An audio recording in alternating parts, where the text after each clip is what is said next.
You know, we live in a world today, and it really is depressing to think about it. We live in a world today where there are several 100 million people starving to death. They're starving to death right now. We live in a world where my guess is that between all the superpowers and the other nations of the world, close to $1 trillion are being spent every single year on weapons, on more and more nuclear bombs, on the most sophisticated nerve gases which can wipe people out and paralyze them. And yet, with all the brilliance and all the fine technology and all the robots and the great medical research that they do up there in the hospital and all the other hospitals, civilization hasn't advanced one bloody iota for the last thousands of years. I think all over this country today, there is a certain demoralization.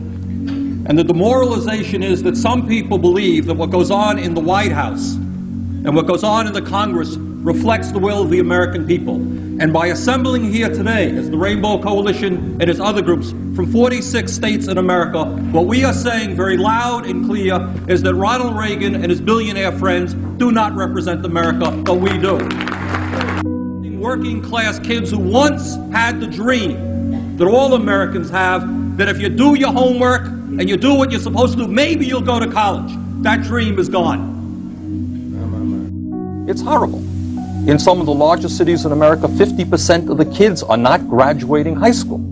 The cost of college education in this country is zooming up, so you have to be a wealthy person to send your kid to college. There was once a dream that my parents had and many people's parents had, that if you work hard and you go to school, you can get a college education. But what people like this gentleman do not know is, for example, that in Scandinavia, in Sweden, you've had socialist governments for decades, that in fact that country is probably in most respects more democratic than the United States. They have 80 or 90% of the people voting. They have strong labor unions. They have a more open media. They have a healthcare system guaranteeing healthcare to all of the people. Not to say that that's a utopia, but to say in Canada, north of us, you have two provinces which have been governed by socialist-type governments.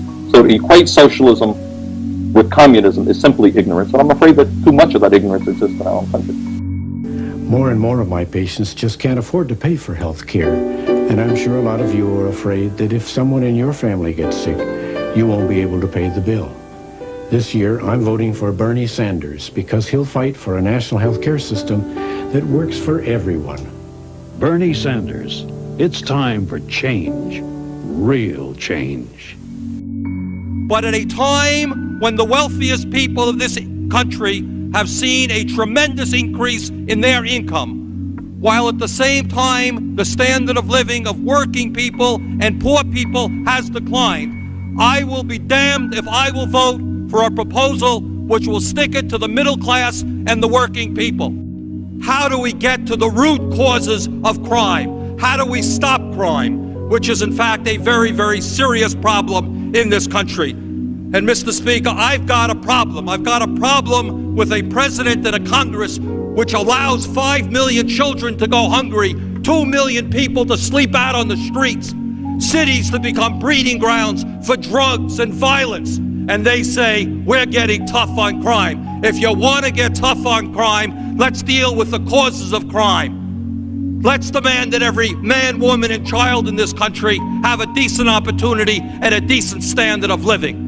Let's not keep putting poor people into jail and disproportionately punishing blacks. While our children go hungry and sleep out on the streets, lack adequate health care or educational opportunity, the wealthiest people in this country have grown far richer while their tax burden has declined. The children suffer while the wealthy and the super rich ride about in their fancy limousines going out to the golf courses to spend their time.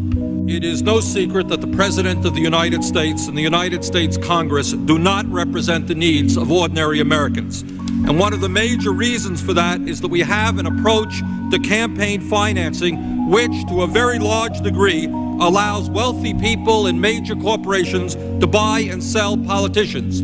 The rich get richer, the poor get poorer, and ordinary Americans are shut out of the political system.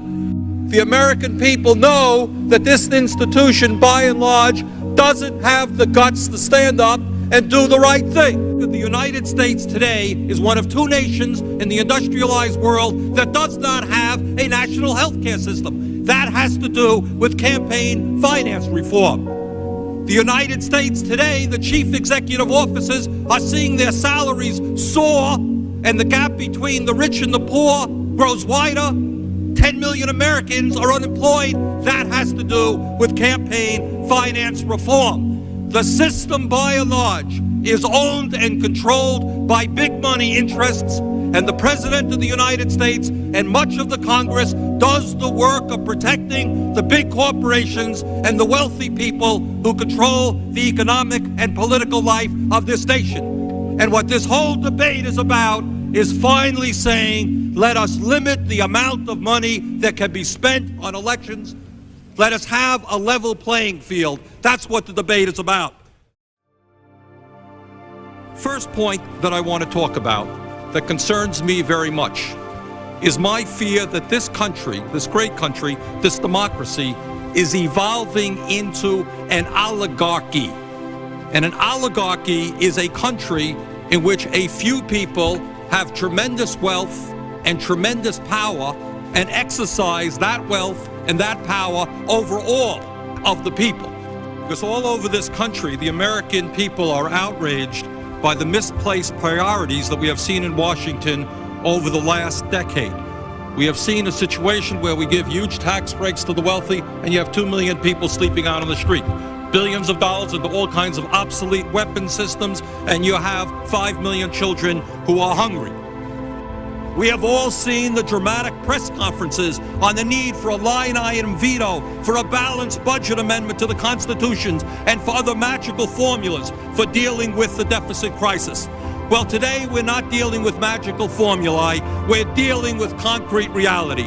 It is time, frankly, to put up or to shut up. Let us give hope to people in America today who have lost hope.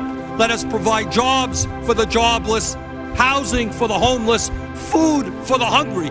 Workers in the United States today are working longer hours, significantly longer hours, taking less vacation time than they used to take. And is there any wonder why so many millions of Americans feel stressed out? They need to work longer hours, they need to work overtime in order to compensate for the real decline in their wages. How can we spend hour after hour debating a $5 million appropriation, but not have any debate, not have any votes, when we are talking about putting at risk $20 billion of taxpayer money? All that I'm saying is that if you're going to tell low-income senior citizens in the state of Vermont, where the weather gets 30 below zero, that we can't help them pay their fuel bills, I think you have a deep moral obligation to make sure that not 1 cent of taxpayers' money goes to subsidize wealthy corporations who can take care of their own needs. When we talk about welfare, let's talk about welfare for the rich and the powerful. Now, we start off from a proposition that the wealthiest 1% of the population in this country owns more wealth than the bottom 90%. So if we're going to talk, I guess it's not interesting, Mr. Chairman.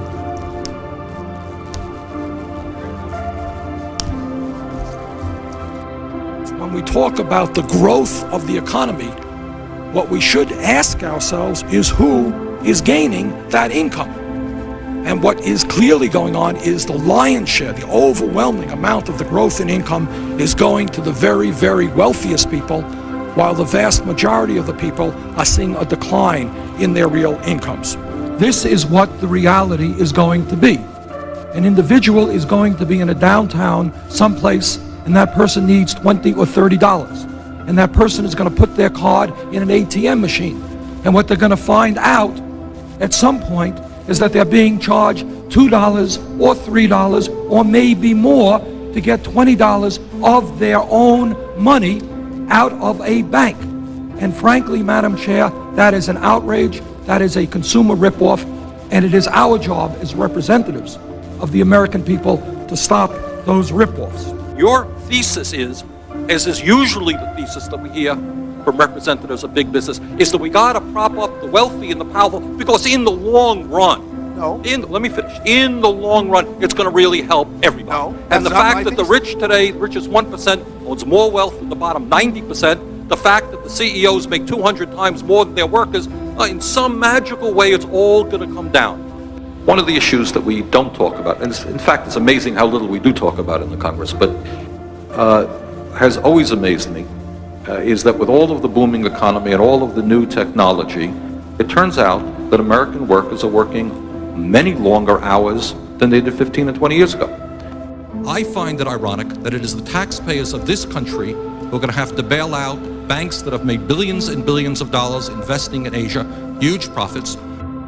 I don't know how we keep talking about a booming economy if only the people on the top are doing quite so well. We don't want to create a climate where some 13-year-old girl is not thinking about an issue because her mom said that she may get into trouble if she reads that book.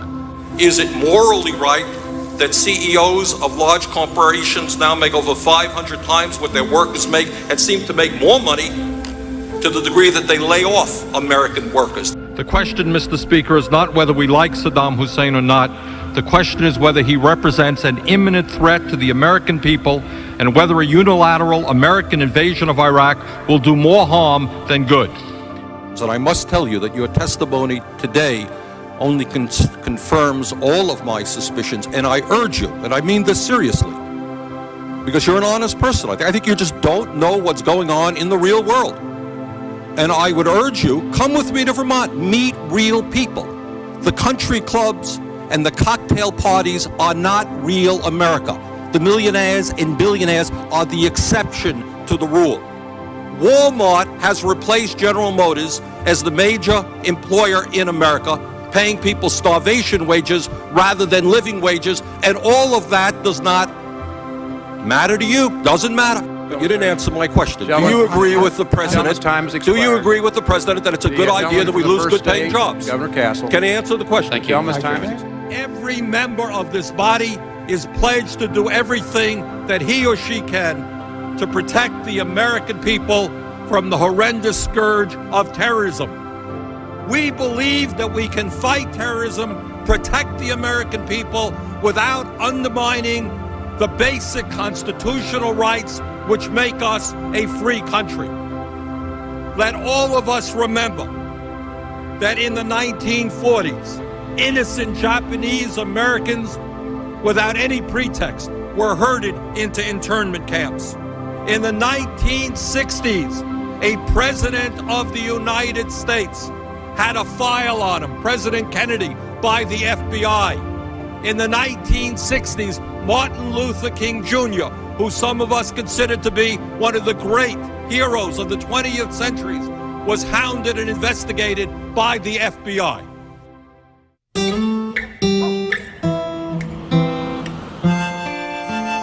The small family farmer is the backbone of the community.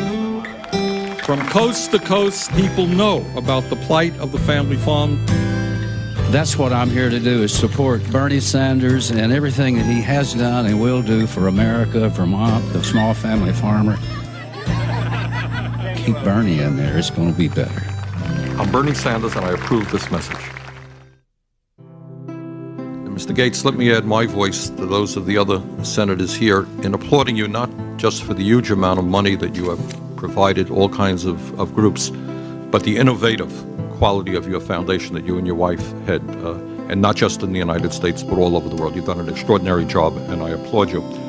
They understand that our trade policies are failing when they note that our trade deficit is huge and growing larger every single year. And it seems to me, Madam President, that before we go forward again in pursuit of a failing trade agenda, we might want to sit back, take a moratorium, understand why our trade policies are failing, and then put together trade agreements that work for the working people and the middle class of this country rather than just the CEOs of large multinational corporations.